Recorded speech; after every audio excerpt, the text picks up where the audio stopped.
When I was small, my father's shoes were as big as boats. As soon as I could stand, my small hand would always be held up waiting for his sandpapery grip to hold. I could see his black scuffed boots right beside my small laced-up shoes as I ran and he walked to the park. I loved it when he bent down to do them up. His huge, work-stained fingers would quickly wave the coloured laces in a magical ritual to make a butterfly bow at the bottom of my falling-down socks, and they would, for at least a minute, keep my shoes firmly on my feet. I always had a brown lace on my left shoe, no matter what coloured shoes I had, because I liked the colour brown. I always had a red lace for my right shoe to help me to remember which foot to put it on. My mum would say with a roll of her tongue, "R for right, R for right, right? Don't forget, R for right. That way you won't forget." But I did. I often was in such a hurry that I would shove my shoes on and have my toes pointing to the 5 continents. Mum would cluck at her tongue and say, "R for right, right?"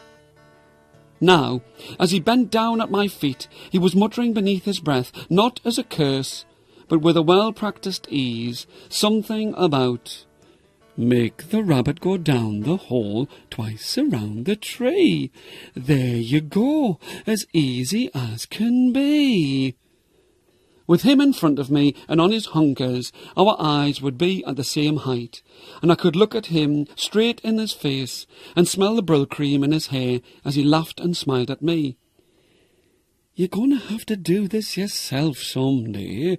I'm not going to be here forever to do your laces up, you know." When I was small, I couldn't wait for the time that I would have to buy boots just like his, because I thought that that was the way of the world. What your father had, I would have to have.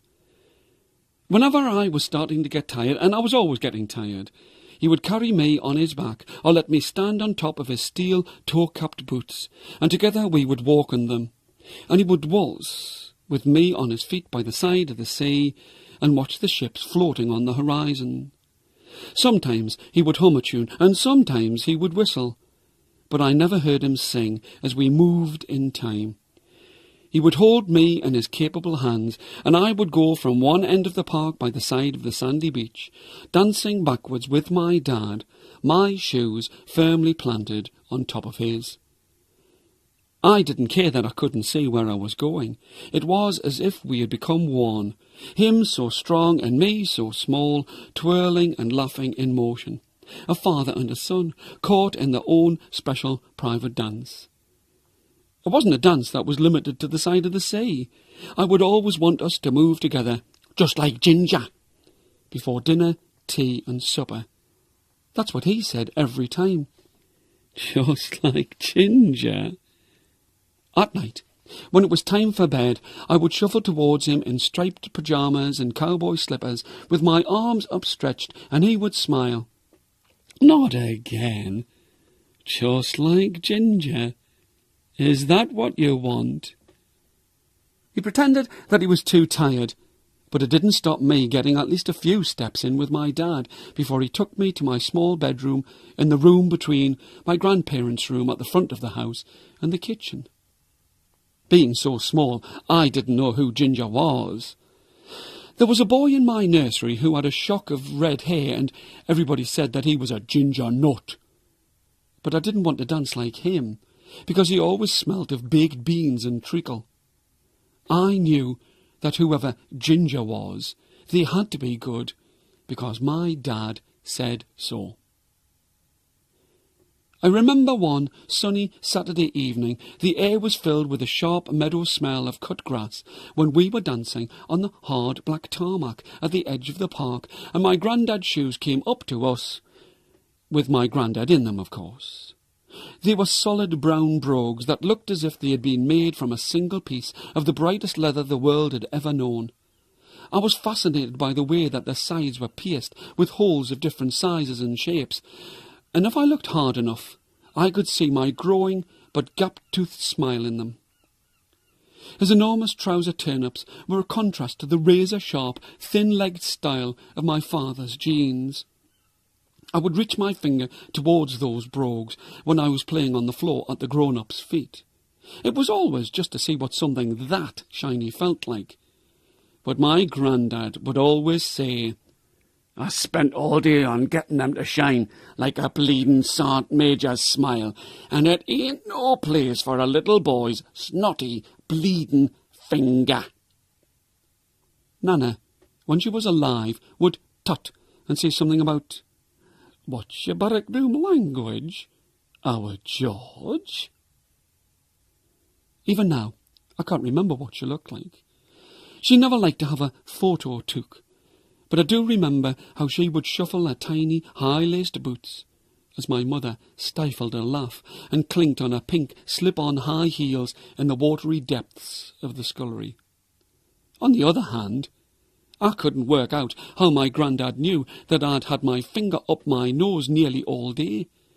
I couldn't understand why he thought that I'd cut myself, because there wasn't a drop of blood on me. And I really wanted to know what this barrack room language was. Did they have different words for different things? In the barrack room, did they call a spoon a fork? In the barrack room, was a pork pie really a horse?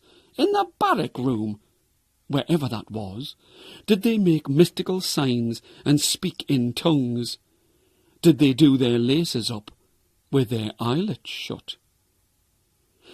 When I was old enough to wear big boots, I was going to find out just what was what, and I've got to tell you, when no one was looking, I would duck down behind the brown, stimulated leather bed settee and speak bleedin' fluent, bleedin' barrack room language all bleedin' day.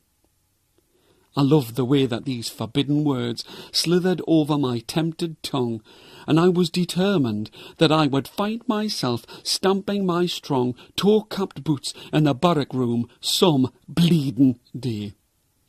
Anyway, I don't know what it was that told me that my dad's dad, as opposed to my mum's dad, or any other combination of mum's dad, sister's brother's, mother's, wife's dad. Sometimes it got very confusing when I listened in to the grown-ups' conversation. It all sounded like the vicar of a Sunday when he was ranting and chanting about how these people with really strange names were begetting and begotten. Anyway, as I was saying, I don't know what it was that let me know that my grandad was angry. Perhaps it was the way that I could see that his smart and sturdy brown brogues came to a dead halt in front of my father's chafed boots, so that they were locked toe to toe. It could have been the fact that he stamped his shoes to attention. But there was no doubt about it. From where I was standing with my hand in my father's hand and just a little shorter than my dad's waist, that my granda was not happy. I could hear their voices getting higher and harder, and something about having to feed another mouth, and how come I'm the last to find out, and not enough room to bleedin' swing a bleedin' cat in the bleedin' house as it bleedin' well was. Suddenly I was whisked up, with my dad's hands underneath my armpits, and as I floated and flew through the darkening air, I could just see my granddad's red, angry face as my father lifted me up onto his shoulders. To be honest, from what I'd heard, I was quite excited that we might just be getting a cat as a pet, swinging, bleeding, or otherwise. I liked it up on my dad's shoulders.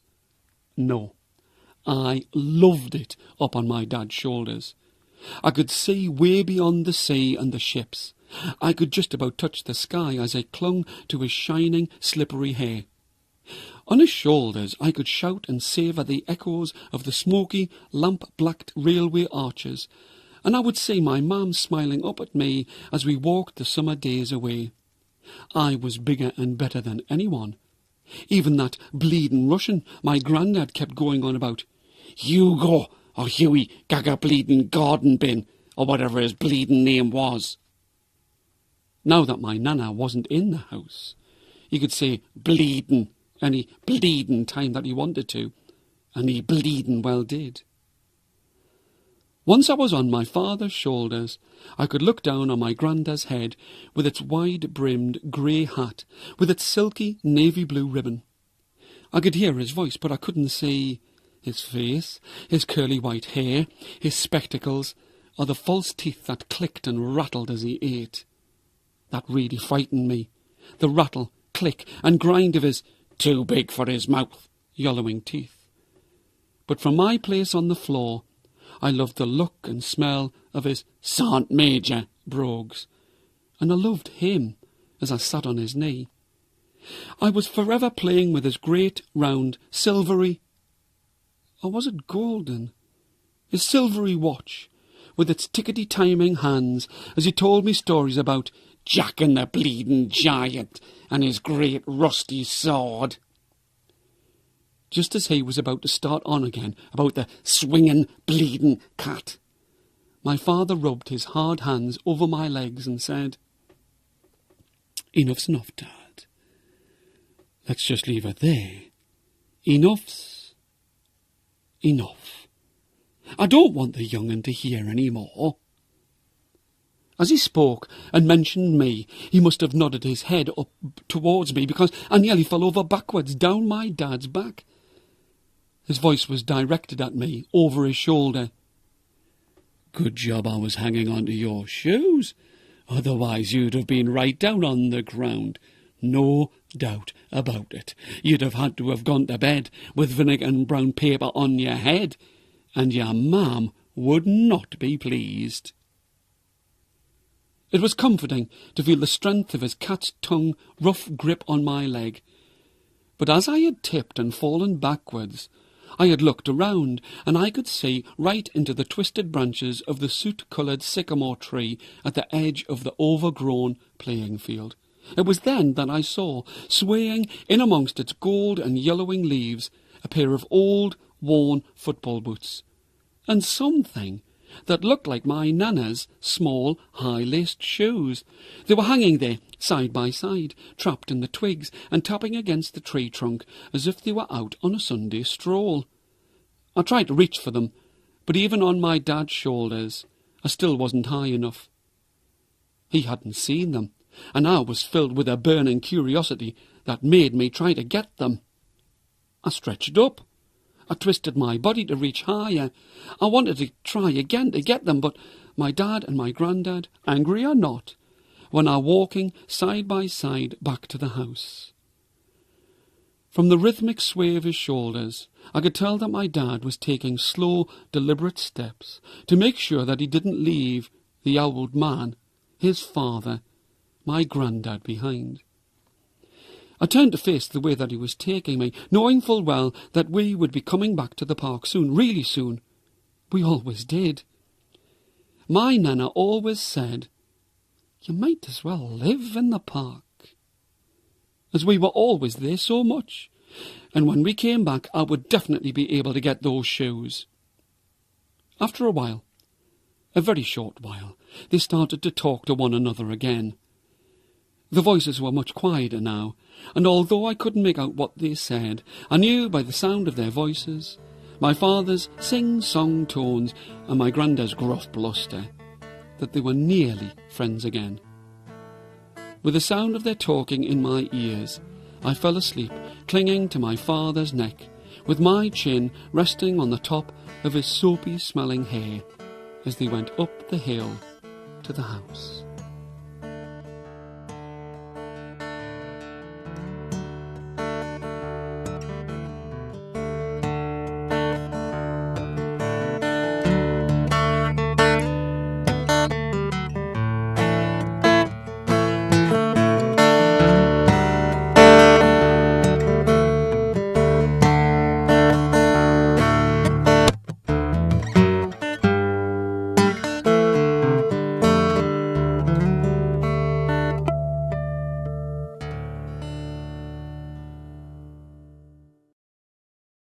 A few days later, as we walked to school, I told my mum about the shoes in the tree, the football boots and the high-laced shoes. Her laughter was as sweet as two sherry glasses being clinked together at a homecoming party. I asked her how Nana's boots had got up there in amongst the twigs and leaves.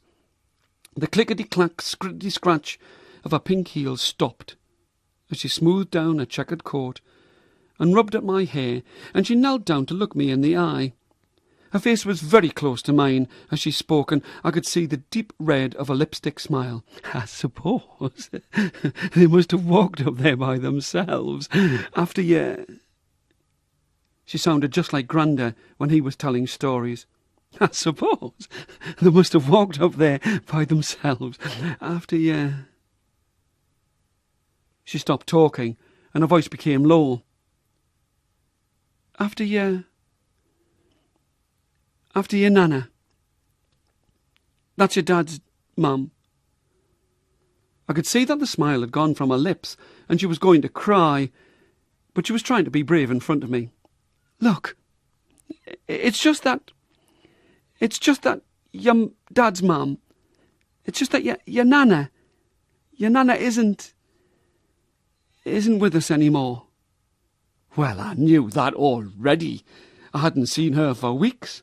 It had been great, because one Thursday I'd been given the day off school for some reason, and so had all of my cousins.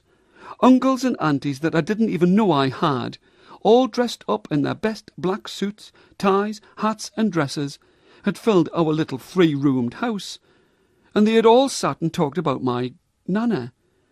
Some of them were laughing as they told their stories, and some, especially my auntie from down the way, cried and wailed as she told her story, but soon shut up once she had a bottle of Macassin in a dark blue gloved hand.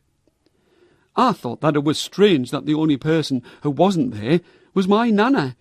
She would have loved to have seen all of her great strapping sons together, and all of her grandbairns, and all of her friends. But now, by the side of the schoolyard, my mother looked very serious indeed, and her hard, steel-tipped heels scratched thin white marks on the pavement. Your Nana, your dad's mum, isn't going to come back.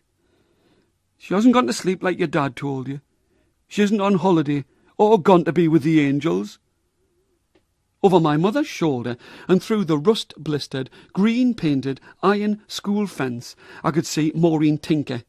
She had a thick mop of curly jet-black hair that was moving and bobbing with a frantic swaying of her arm as she was beckoning me to come into the yard and play.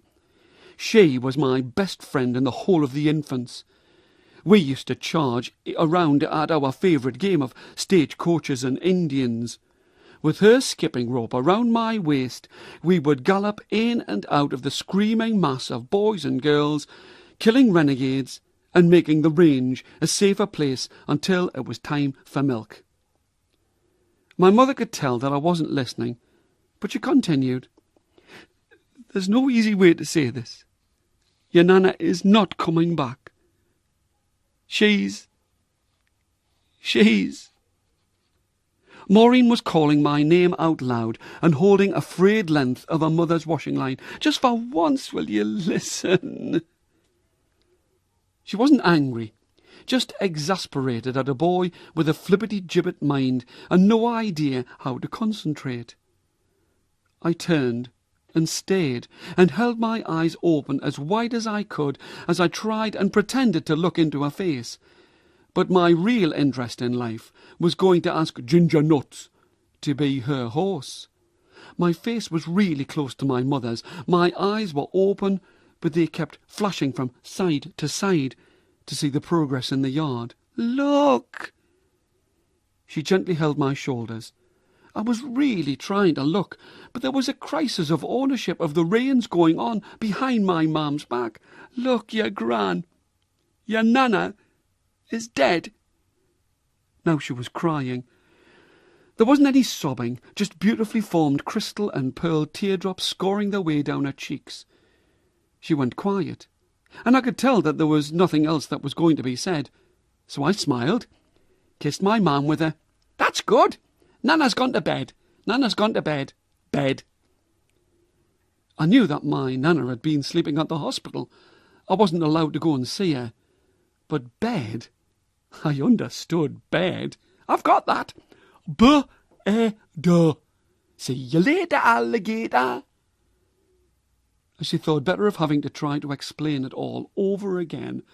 Her "in a wild crocodile" didn't have the same ring to it that it usually had. She was shaking her head, wiping the tears from a powdered cheek, and chuckling to herself as she watched her son, Hiawatha, and Big Chief Nitzenhair keep the Wild West safe until the bell rang. We knew that the bell would mean that we would have to go in and make another something out of raffia, but there was always playtime to look forward to. I could hear one of our neighbours talking to my mam. She turned and started to clickety-clack, scrickety-scratch back for home. I heard the word "Congratulations!" as Mrs. Staunton, our upstairs neighbour, pointed at my mother's stomach. Later, as I plaited and pulled at the string, card, and gaudily dyed straw, I didn't know why she couldn't tell me straight away. I mean, what was all the fuss about? My Nana was in bed.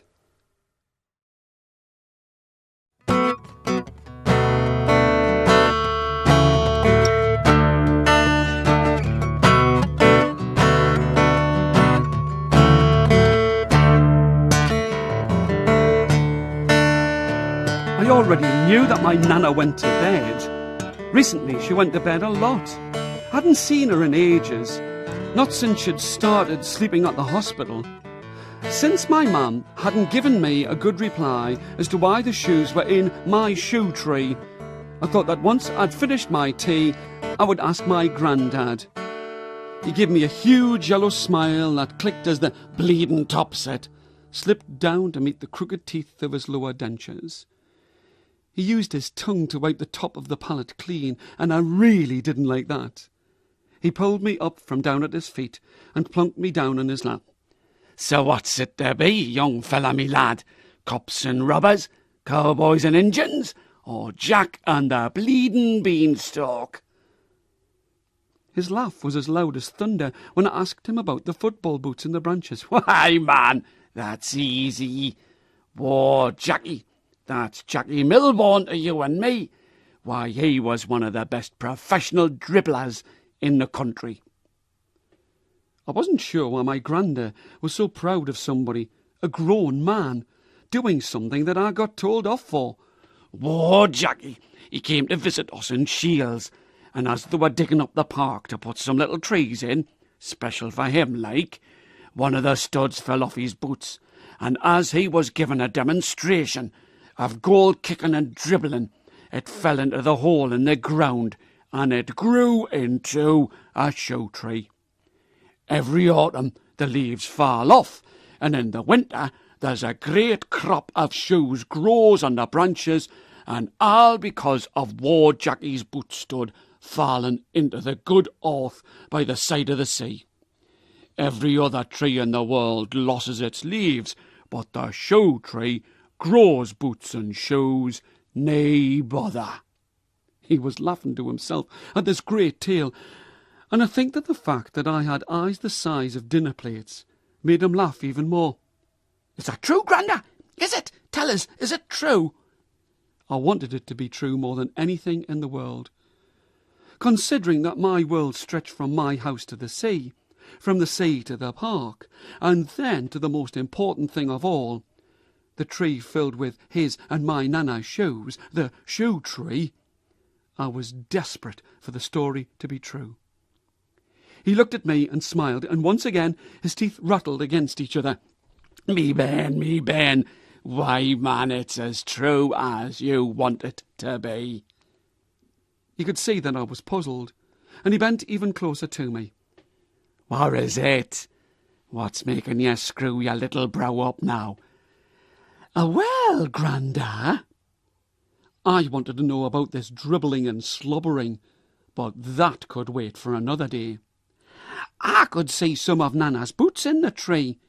Did she drop one of her long laces into the ground, and did they grow out of the branches, just like War Jackie's boot stud?" He was quiet now. No smile, no laughter. "No, son, that's different. I put them up there. This was all too confusing for me, and I could see that my granda was upset.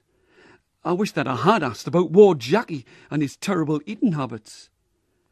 I knew that I hadn't seen my Nana for a long time, and I knew that I wasn't allowed into their room, even when she was in bed. I didn't want to go in anyway, as it always smelt of lavender and liniment, and was as dark and mysterious as the caves at the big beach. My granda pulled at his teeth with his unshaven bristly lips and cheeks, and he looked even more serious than I had ever seen him. Even his teeth stayed in place. "You see, son, there's no easy way of telling you this. And I know that you're little, but your Nana isn't coming back to us. She's dead, and that's that. You know when all of your cousins, aunties and uncles, and all of your Nana's friends were in the house? Well, that was the day that we buried her. That was the day of her funeral. That was the day that we all said goodbye to Francis. Your Nana." I could tell that these were hard words for him to say, and I thought that I understood. Last summer I had seen a worm in the garden, and I remembered that it didn't move when the sun came out, and it went as dry as a piece of string. My mum told me that it was dead. I did wait for it to start to wriggle again, but it didn't move, not even when I covered it with water.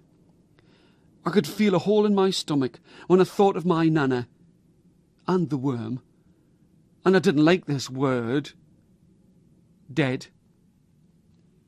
I was the first one to speak. I was always the first one to break the silence. "Grandad!" He seemed to have been asleep, deep in his thoughts for his wife. "Grandad, why did you throw Grandma's shoes into the tree?" With my questions about the shoes in the tree still in the air, a glint in my granddad's eye grew into a grin as he stood up, and I nearly went tumbling onto the floor. He reached down with his calloused fingers, grabbed and then pointed towards the door with his favourite walking stick. "Tell you what, let's go for a walk and a talk, eh? Just me and you, just like we used to when you were little." He looked at me in the way that only grandparents can. "Just like we used to when you were even littler." We were out of the door like a shot, but even so, this was a much slower walk than when I went with my mum or my dad. I could vaguely remember being carried on my granda's shoulders. He would let me wear his brand-new round grey hat, and Nana would be chattering and chirruping, talking and walking beside us. As if by some magical wish come true, he turned to me and said, "I don't suppose you remember when we used to go here with your Nana? We would come here of a weekend, and I can remember." I was very excited. "You would let me wear your hat, and Grandma would walk beside us. She would slip me a threepence, and we would get fizz-bomb refreshers. The juice would dribble down my face." Even though I was getting an extra walk out with my granda from all of my questions, I still wish I'd asked about Ward Jackie instead of finding out about dead. I could tell by the way that he sauntered down the street with his brogues moving so swiftly that he wasn't feeling so sad, and after we talked and chatted our way down the path, he took me straight to the Shoetree, to my Shoetree. "Now, young fella, me lad, you were asking me about those shoes. Well, I'll tell you this for nothing. It was me." He pointed proudly at his chest. "It was me. I hide them up there, and don't you go telling no bobbies about it. I threw them up into the tree. You see, your Nana, your dad's mum, didn't want no fancy funeral or a headstone where everybody would be weeping and wailing and tearing at their hair. And it was her idea to get me to put her shoes up into the tree for those who knew her, or were quick enough to look up, and they would remember her in the way that she was. That she..." He had to take a breath, and he swallowed hard. I wasn't sure why, But I reached up to him and put my arms about his waist and hugged him in the way that I used to hug him when I was littler. I was quite surprised that I could reach all the way around him. The last time I'd done this, I couldn't even reach his knees, so I knew that there was no chance of a carry back home now, just like he used to give me. He took a deep breath, and his lips were smiling, but his eyes were streaked with pink. He ruffled my hair and started again. God love her, but she loved you. He stopped to take a long, slow, deep breath. She said that I had to take her shoes and put them into the tree where we first met. He pointed at the soot-dusted sycamore. This tree. Your shoe tree, if you like. She was just a shop girl then. No, she was one of the best shop girls in the town. She could have had a job anywhere, but she chose to walk in the dry cleaners. I was a footballer. Some people said that I had a good chance of getting into the 4th division. Snapped up and off to the smoke, that's what they all said. You'll be snapped up and you'll be off to the big smoke. Just don't you get too big for your boots now. He was trying not to, but he was filling with even more pride that erupted as a boyish smirk on his old, creased face. Hey, man, it was even in the Gazette. Local boy in league promotion chance. I can still remember the way that my dad looked at me, even now. His left leg moved steadily and kicked at an imaginary ball, but he had to lean heavily on his stick to make sure he didn't fall. You're the best left fielder that's come out of this town, son. Mind, that's only 'cause you were born in Yorkshire. Everybody knows the best footballers come from Yorkshire stock. Born, but not bred in Yorkshire. You'll do for me. That's what he said, my dad. Your dad's granddad. Anyway, when it came down to it, I would have had to have moved away, and that would have been the end of me and Francis, your nana. I slipped a note, just a short note, in a small envelope like. I was always slipping notes under our front door. I slipped the note under her door and told her to meet me in the park, and as soon as she got close... From the look on his face, there was no doubt about the way he enjoyed reliving the story of his youth. As soon as she got close, that's when I threw me boots up into the tree. You should have seen her face as she watched them sail in between the branches. I told her that I loved her more than football. She thought that I was daft, but she smiled and I did the business, the full business, down on one knee, the walks. He started to look as if he was going to kneel, but after nearly falling over when he tried to kick at the ball, he thought better of it and planted his brogues either side of his stick. That was it. Football out the window, up into the tree. Once again he used his stick to point at the boots, swaying in the branches. He coughed and smiled. And me and your nana were married, and as happy as Larry ever since. He was so proud of his story, and any hint of unhappiness had flown from his face as quickly as a whispered cloud over the waning moon. The warm silence slipped back between us, and I felt privileged that my grandad had taken the time to tell me his and my nana's story. I pushed my small hand into his, and he looked happy to be there, wrapped in the safe depths of his fine memories. Once again, I broke the silence. Grandad! Grandad! Who's this Happy Larry fella? Is Larry one of my uncles? Uncle Happy Larry. Have I met him yet?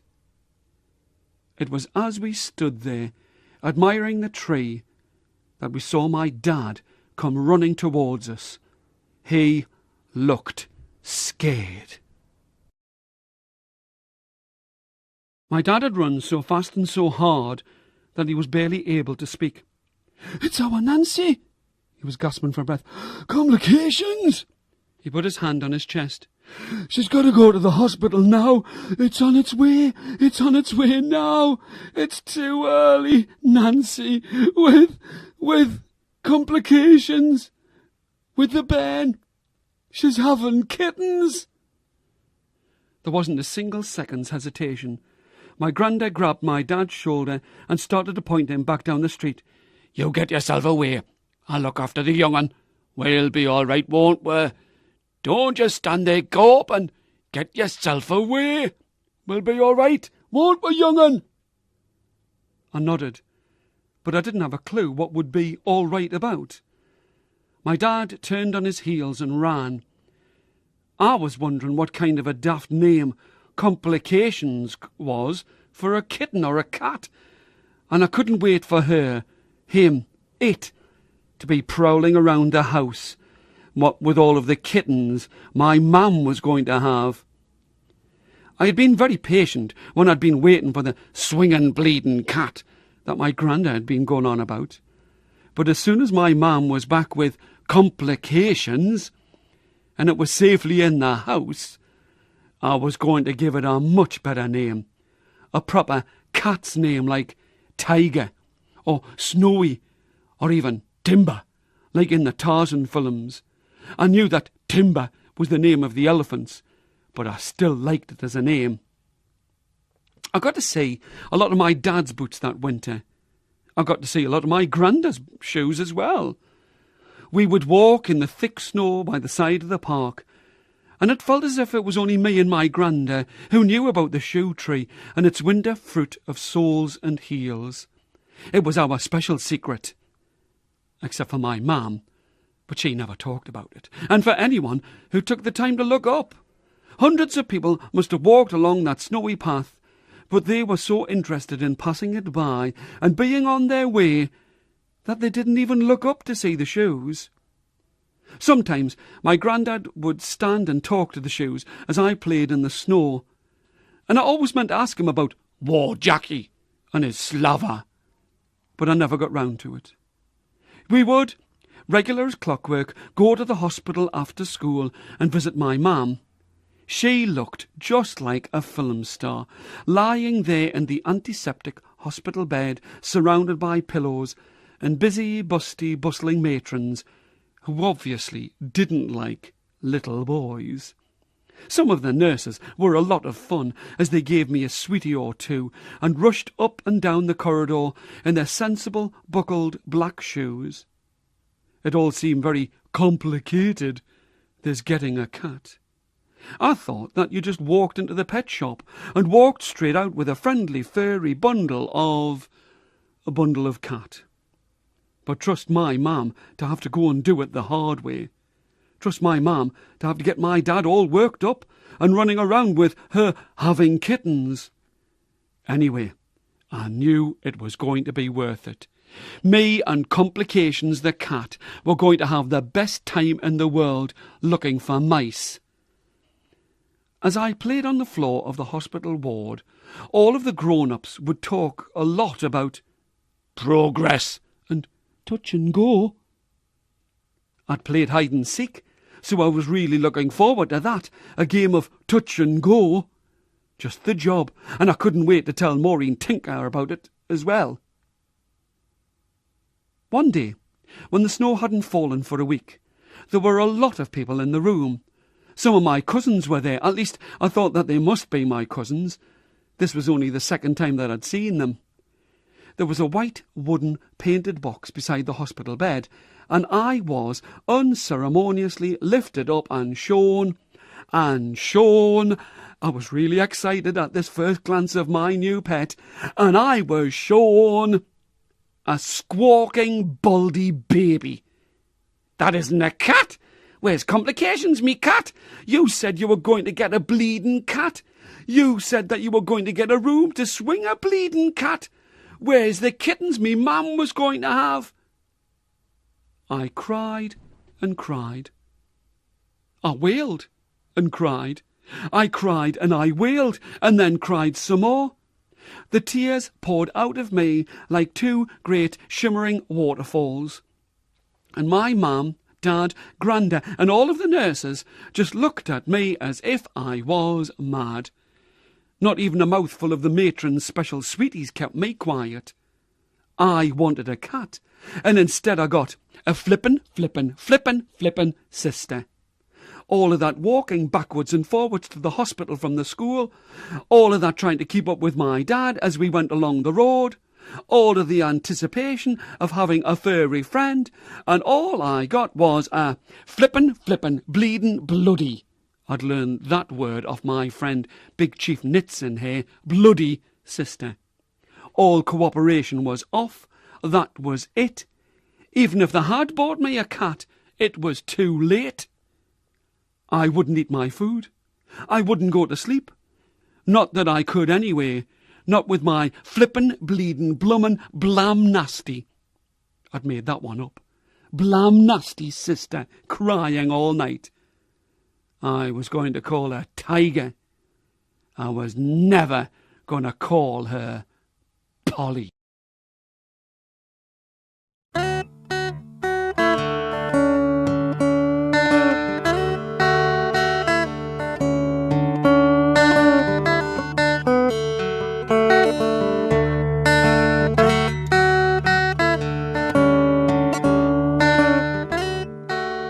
My mum never wore her beautiful high heels again. Something to do with the complications and the way that Tiger made her stay in bed for months. She was always too busy with Tiger's little nose and Tiger's little chest. I did get to go to the park a lot with my granddad, but he was getting slower and slower and seemed to be getting smaller as the days went by. I don't know if it was him stooping more or me growing, but when Tiger got a little bigger, he would always want to push the pram as it gave him something to hang on to as he walked. My mum would beam at me as she walked by my dad's side and ask me if I liked having a baby sister. If I liked having a baby sister? Was she mad? Of course I didn't like having a baby sister. Everything was quite good as it was. No, it was better than all right as it was. I was her little prince, her sunshine. And now I had to share my parents out with a sister who would stop my mum from wearing her favourite shoes. I loved those shoes, with a rattling click and clack and their enormous knife-like heels that made my mum as tall as a house. When she picked me up to peer into the pram, with its hot, curdled milk breathy smell, I could see the Tiger lying there, all snug and smug, and I hated her. My mother would look at me as she put me down. "Isn't she gorgeous? Who would have thought it? A lovely little baby sister for my big boy. Do you like her?" I absolutely hated her. But even then, I knew I had better say the right thing. I put my arms around my mother's neck and said, "Of course I do." This was definitely the right thing to say, as I was quickly given a huge kiss on the cheek and a brush of the hair and raised between them by my two hands and swung through the park with a 1, 2, 3. I would feel my body become weightless, just like, "You wee gaga garden bleeding bin." And as I watched my shoes sail in front of my eyes, I couldn't stop myself from thinking that I would still rather have had a cat. One Sunday, it was the last Sunday of summer, my mum walked into our small back room and announced, "Right, that's it. We are moving." I was very excited. I imagined that we were going to go to another country, or even into the countryside.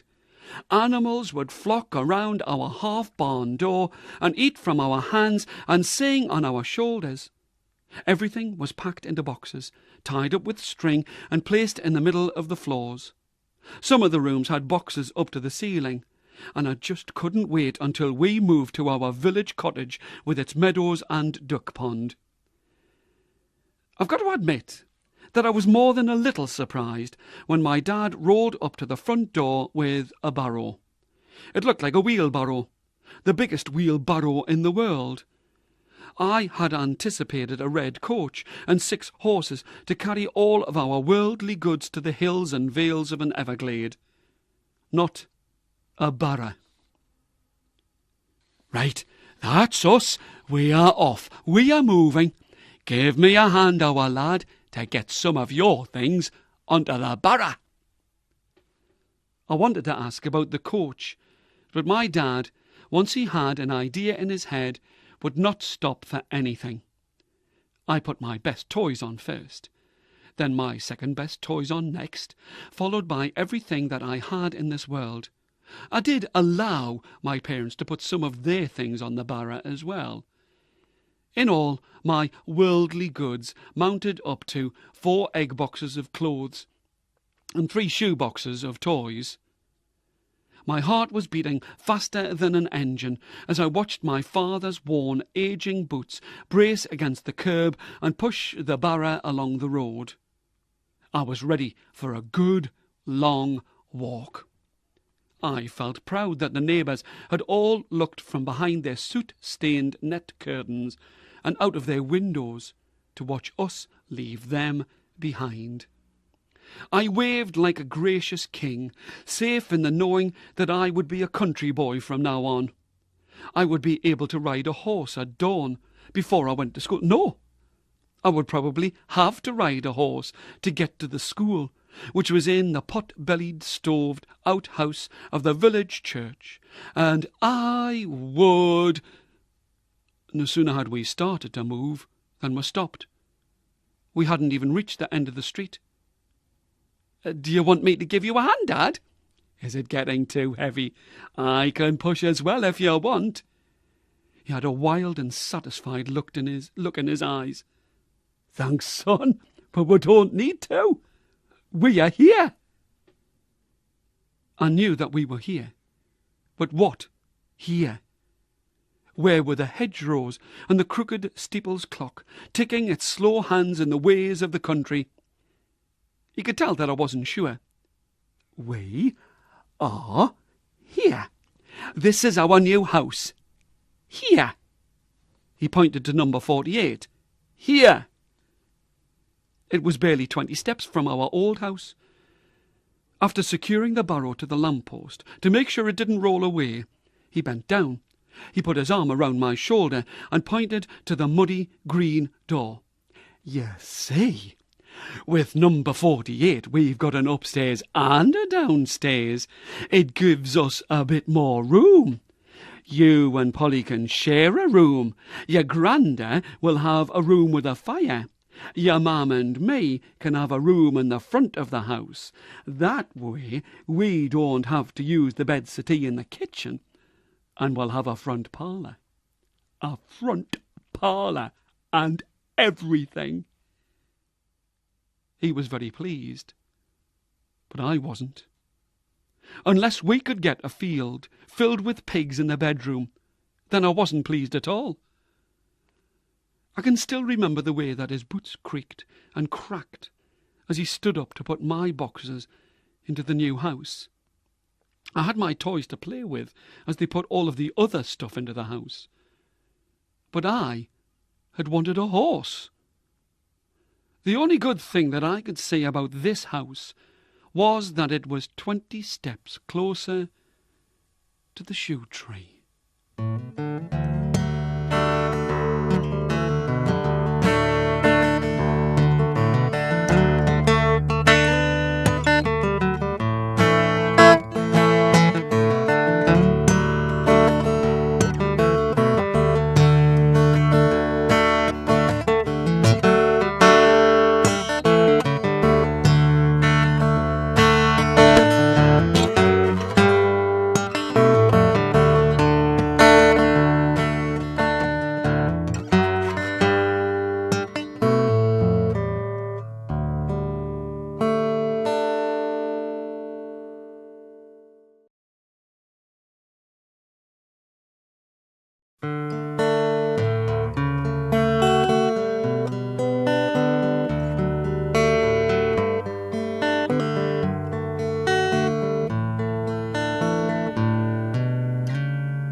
I had shoes that marked out the seasons and months as I grew.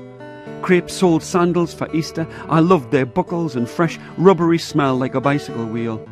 Strong, sensible, always black, shoes for the winter, red and brown laces, all wet and thin, with flapping tongues.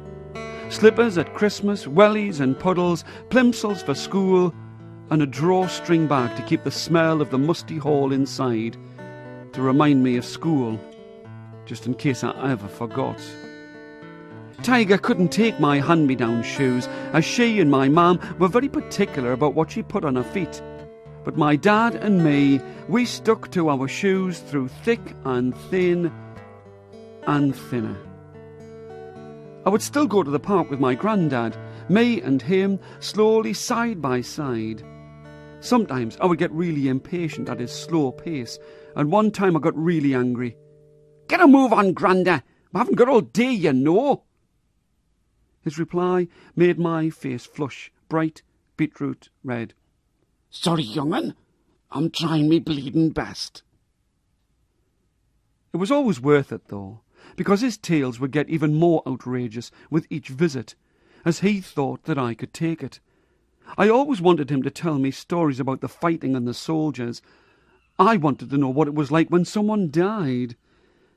I had seen people in the cowboy movies fall over after they'd been blasted by a 6-gun in a gunfight. They would talk for about an hour and then let their head slip to one side. But no matter how much I pestered him, he would never talk about it.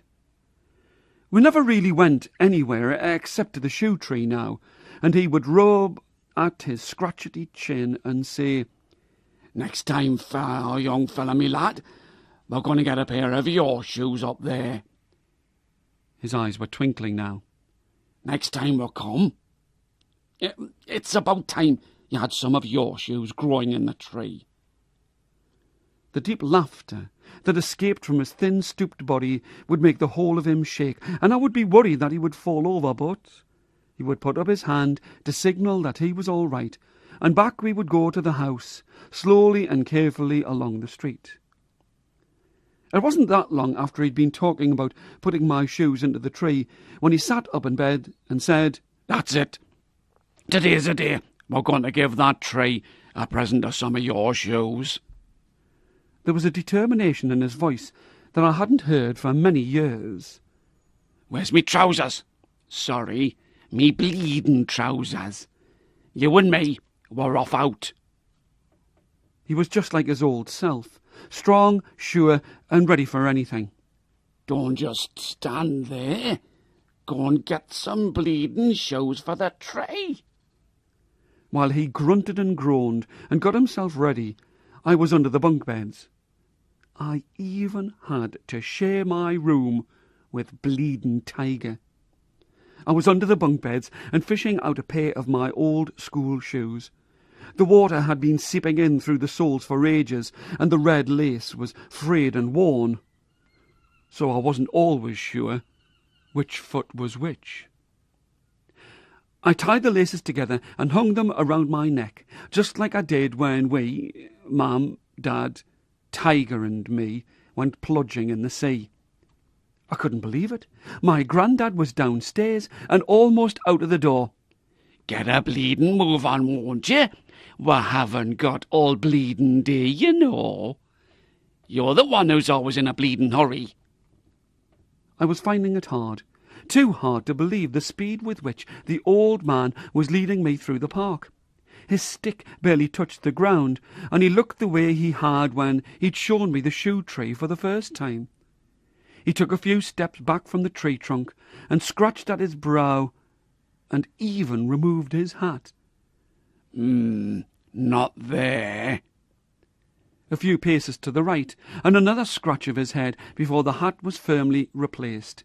He looked like a military commander sizing up a battlefield as he stood with his legs apart, resting on his stick. "Yeah, that'll do it. Definitely here." He was surveying the boughs and branches and grinning to himself as he pointed to a spot in the heart of the tree. "There. You've got to sail your shoes up to—" He squinted against the sun. There. Definitely there. I stood for a long time and wondered what he was going on about. I might have groaned, but there was no way that I could throw the shoes that high. I just wasn't strong enough. Again, he pointed. There. Right there. Throw your shoes. There.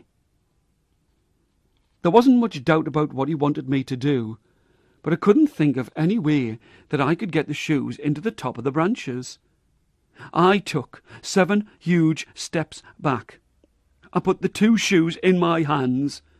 I ran and ran, jumped over the roots, and ran until I nearly crashed into the bottom of the tree, and then threw with all of my might.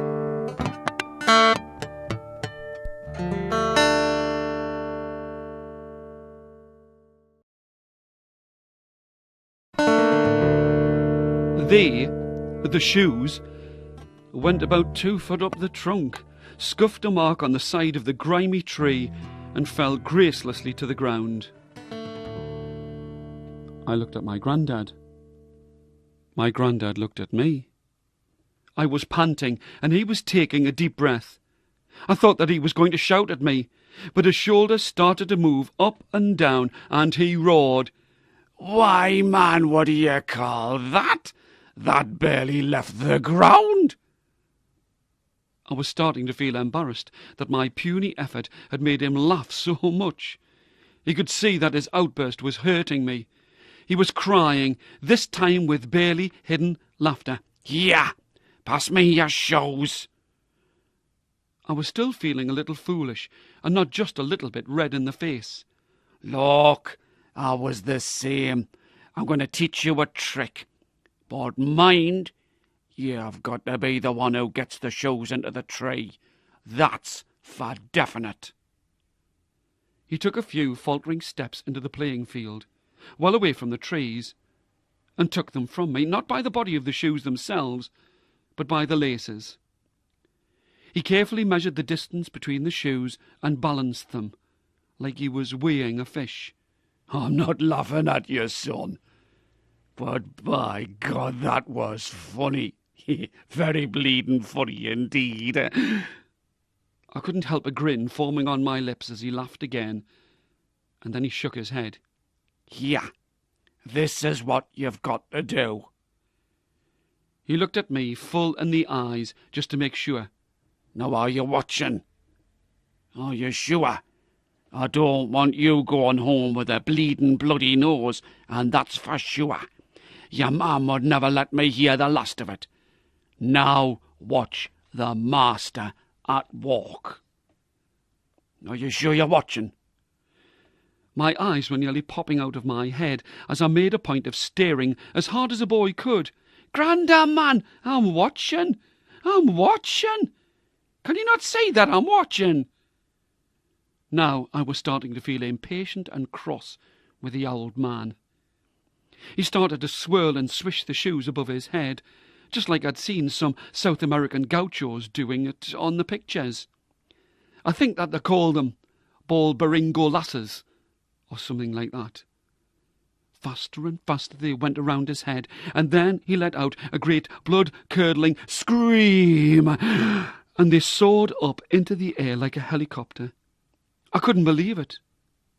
I don't think that he believed it either, as they tore through the sky and went 20 paces away from us, and landed with a thump and a twist on the muddy ground by the side of the path. I know that I was the one who always broke the silence, but this time I was speechless. My grandad was speechless too, but that was only because of all of the effort he had put into the throwing of the shoes. "Why, man, what do you think of that?" He looked at me, stood standing there with my wide-open mouth. I still couldn't speak. "Are you going to be stood standing there all day and catch flies with your open gob? Gone on." He pointed at the shoes. "Go on, fetch them. Now it's your turn to get them into the tree." I was a little bit scared of my shoes. I thought that after such a fantastic flight that they may have come alive, but I forced myself to move, and in no time at all I was beside him at the base of the tree. "All you've got to do is do what I did. Remember, get the laces in the middle, weigh them up, and start to swing." That's easier said than done, I thought, but I really wanted to follow what he had done. I held the shoes by the middle of the laces, right on the damp knot. I pretended that I was weighing them, but to be honest, I hadn't a clue what I was doing.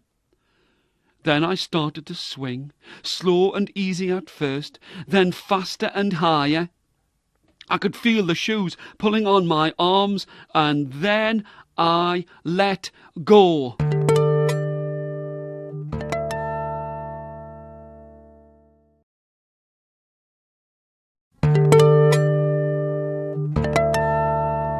It's hard to look serious and sensible when you've got a pair of size 6s around your neck, and your daft grandfather is hooting, nearly falling over, dancing and stamping and bouncing his walking stick on the ground. But I had tried me best. Why, man! What was that? What was that? His laughter filled the whole of the park, and if there had have been anyone else around, they would have run to see what all of the hilarity was about. That was worse than the first time. I really was embarrassed now, and my face was scarlet in rage and awkwardness. "Come here. Let me untie you." His hands might have been old and big, but he was tender when he was pulling the lace from around my neck, and at least he was doing me the service of not laughing too much as he helped to free me from the clutches of the shoes. "Can I ask you something?" He had calmed down now. "Did you think that you could get the shoes in the tree? Be honest now. Did you? Did you think that the shoes would go into the tree?" I could never lie at the best of times, and especially not now, not to my granda. "No, I thought that they would fall down to the ground." My words were thin and reedy, and my eyes were downcast. "Right. That's very honest of you, son." He put his arm around my shoulder. "I like that in a man." I'd never been called a man before, and I liked it. "I'm going to talk you through it, and we'll get those shoes into the tree, even if I have to bleeding well throw you up as well. You will get those shoes into your shoe tree. No doubt about it." Slowly and carefully, with a lot of help, patience, and quite a bit of laughter, mine and his, I got the hang of throwing the shoes. Now I was ready. I could hear the old man's voice in my ear as he stood back and gave me the space and time to do it on my own. "Go on, son. You can do it." I weighed the shoes. He nodded his approval. I let them flow backwards and forwards to build up a rhythm as I moved my now aching arm. Faster and faster, they moved in the way that I wanted them to. They were up by my shoulders, then they were up above my head. I could see exactly where I wanted them to go, and I let out a cry that must have echoed throughout the whole of the town. Like two majestic courting blackbirds, they turned and swooped through the air. The faint rush of air about them sounded like the beating of wings. For an instant they looked as if they would hold their dance in the sky forever. But slowly, in some headlong dive, they landed and twisted, one after the other, in the branches of the tree, just above my granda's football boots. They swayed in the sunshine, and the whole of the tree rocked with their movement. My grandfather was very pleased with me, I could tell. "Here, give me your arm. I'm tired now. Tired with all of that laughing. As we went back to the house, with his old arm locked in mine for support, I glanced over my shoulder to see my contribution to the Shoetree's crop. Mind, don't you go telling no bleeding bobbies that I taught you how to do that. He was joking, I could tell. Mind, you did look funny with the shoes round your neck. I turned to him and whispered, Enough's enough now, Grandad. I think that we can just about leave it there. Enough's enough. Just like my dad.